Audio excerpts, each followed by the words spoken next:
अस्सलाम वालेकुम students. Serial Q I Q के साथ हाजिर हूँ हसन उम्मीद लगारी। स्टूडेंट्स आज देखते हैं कि कौन से दो आई क्यू से रिलेटेड टिपिकल सवाल हम समझते हैं। आप जानते हैं कि ये तमाम सवाल जो अभी इस वक्त हम शुरू कर रहे हैं वो एक सैम्पल और बिल्कुल base and zero level questions हैं। इसकी तरतीब आगे बढ़ाते हुए फिर हम इनकी सवालों की जो लेवल होगी वो भी तरतीब से डिफ़िकल्ट से more difficult and then most difficult की जानिब जाएंगे। तो आप आए आप देखें ज़रा कि आज के कौन से सवाल आते हैं।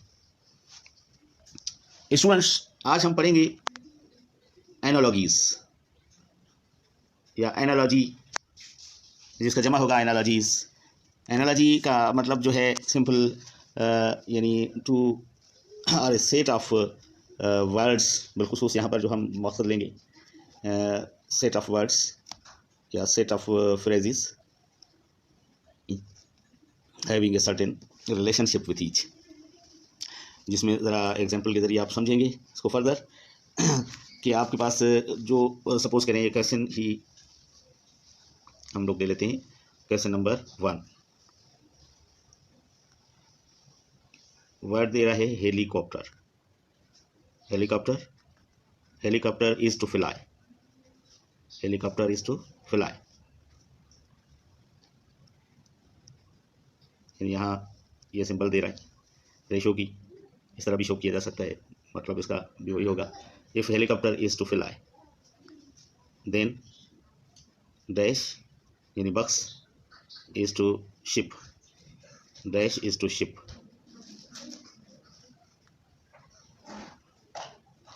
अब स्टूडेंट्स इसमें आपने इन दो का जो पहला आपको सेट दिया हुआ है इनकी आपने मीनिंग जो है वो जहन में रखनी है कि आया ये वर्ड्स जो है आपस में एक दूसरे को क्या मतलब रिलेशनशिप रख रहे हैं, ये सिमिलर मीनिंग वाले हैं या फिर सिनोनिम्स हैं या एंटोनिम्स हैं, यानी एक दूसरे की के बिल्कुल अपोजिट यानी कॉन्टेक्स्ट रखते हैं या मीनिंग रखते हैं, या फिर उनका अल्फाज का आपस में क्या ताल्लुक जुड़ रहा है। और वही ताल्लुक आगे वाले जो फर्दर टू जो पीछे आएंगे का मतलब जो पहले ये जो सेट दिया हुआ है इस सेट का जो कॉन्टेक्स्ट होगा वही कॉन्टेक्स्ट आपने अप्लाई करना होगा नेक्स्ट वाले में। तो हेलीकॉप्टर इज़ टू फ्लाई, तो इसका मतलब क्या होना चाहिए, शिप के लिए, शिप को तैरना चाहिए। अब इसमें ऑप्शंस आपको जो दिए हैं, ऑप्शंस बिलफर्ज आपके पास ए ऑप्शन है, ए ऑप्शन है स्विम एंड बी है ड्राउन एंड सी है फ्लोट एंड डी है dive. Now what should be the correct answer to this. तो आप सबसे पहले मतलब तो उसका कॉन्टेक्स्ट जो एनालॉजी का जो बन रहा था वो तो आपने निकाल लिया है कि अब शिप को क्या करना चाहिए, स्विम करना चाहिए। शिप को क्या करना चाहिए, तैरना चाहिए।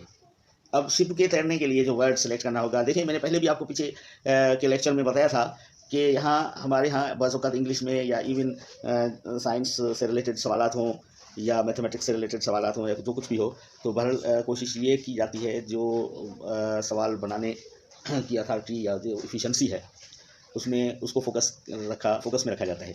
और उसको फोकस में रखने के लिए ख़ास तौर पर कोशिश ये होती है कि 2-3 सब्जेक्ट्स को मर्ज किया जाए, यानी इम्बेडिमेंट ऑफ द क्वेश्चंस, इसको हम कहते हैं क्वेश्चंस इम्बेडिड, यानी इम्बीड करें आप क्वेश्चन को एक से ज़्यादा फील्ड के साथ। तो यहाँ एक सिंपल ये कि आप वैसे तो तैरना के लिए स्विम भी ले सकते हैं, लेकिन यहाँ वर्ड क्या होगा, फ्लोट, यानी शिप के लिए क्या होगा, helicopter is to fly then floating या फ्लोट इज टू शिप। तो ये आपके पास जो है इसकी एनालिटिकल जो ऑर्डर रहा वो आपने इसका सिलेक्ट किया। और ख़ास तौर पर वर्ड की सिलेक्शन भी आ गई कि प्रॉपर और एप्रोप्रिएट वर्ड आदमी की के तैरने की बात होती तो वहाँ पर आप स्विम कहते या कोई भी जानदार के हवाले से। तो लेकिन ये शिप्स वगैरह हैं, बोट्स हैं, तो इसके लिए आप कौन सा लफ्ज़ इस्तेमाल करेंगे, ऑर्गेनिक बॉडीज़ हैं या कोई भी ऑर्गेनिक ट्रैफिक है तो उसके लिए आपने एक लफ्ज़ इस्तेमाल करना होगा। अनऑर्गेनिक या नॉन ऑर्गेनिक चीज़ें हैं, तैरती हैं, तो उनके लिए आपने फ्लोट का लफ्ज़ इस्तेमाल किया, जिसमें थोड़ा सा आप की इंग्लिश की वर्ड्स की जो मीनिंग है या बाज़ औक़ात उसमें अप्रोप्रिएटनेस जो है वो भी आपकी बाज़ औक़ात चेक की जाती है, एक सवाल के अंदर दो चीज़ें या दो से ज़्यादा चीज़ें मिक्स करके। तो स्टूडेंट्स अब चलते हैं हम क्वेश्चन नंबर 2 पर। क्वेश्चन नंबर 2 में हमें क्वेश्चन नंबर 2 में जो दिया है वो कहता है if smile is to cry, if smile is to cry then which is to dash। Smile is to cry, यानी ये दोनों आप जानते हैं कि एंटोनिम्स हैं, स्माइल एंड क्राई, ये एंटोनिम है।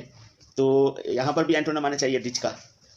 अब इसने जो ऑप्शन आपको दिए हैं, अब आपने ऐसे जब भी मतलब एनालॉजीज़ की बात हो रही हो, तो कोई भी एमसीक्यूज़ हो, तो उसमें हल करने से पहले सबसे पहली फुर्सत में आपको चाहिए कि आप जो नीचे ऑप्शंस दिए गए हैं उन पर एक नज़र फेर दें, क्योंकि आपके पास 50% ऐसे ऑप्शंस होते हैं, या मोर देन 50%, तकरीबन 50% समझें कि ऐसे ऑप्शंस होते हैं जिनको पहली फुर्सत में आप जो है एनालाइज करके किक आउट कर लेते हैं। बाकी रेस्ट ऑफ 50% में से आपने जो है वो डिस्क्रिमिनेशन करनी होती है as per your strength of knowledge, आपके अंदर कितनी जानकारी थी उस टॉपिक या सब जो सवाल पूछा गया उससे रिलेटेड, तो उनको डिस्क्रिमिनेट बाद में करते हैं। और जो जिनमें नॉलेज नहीं होती, तो पहली 50% के अंदर ही जो गलत ऑप्शन चूज़ करके जो है वो फेल हो जाते हैं। तो simple, smile is to cry, ditch is to dash. अब इसमें ऑप्शन अगर दिए हुए हैं, number 1 stone, number 2 hill, and number 3 pill, and number 4 या D ऑप्शन है dry. Now which one will be the correct answer? तो इसमें करेक्ट आंसर कौन सा होना चाहिए? आप जानते हैं कि करेक्ट आंसर क्या होना चाहिए, कि डिच का अपोजिट क्या होना चाहिए यहाँ जो मौजूद है। डिच का अपोजिट हिल, यानी यहाँ पर क्या होना चाहिए? हिल, क्योंकि स्टोन भी नहीं होगा, डिच का अपोजिट तो नहीं होगा स्टोन, और पिल भी नहीं होगा, ड्राई का तो मतलब ही जो है वो और है। तो सिंपल ये कि smile is to cry, then ditch is to hill. सुब्हानक अल्लाहुम्मा व बिहम्दिका अशहदु अल्ला इलाहा इल्ला अंता व अस्तगफिरुका व अतूबु इलैक।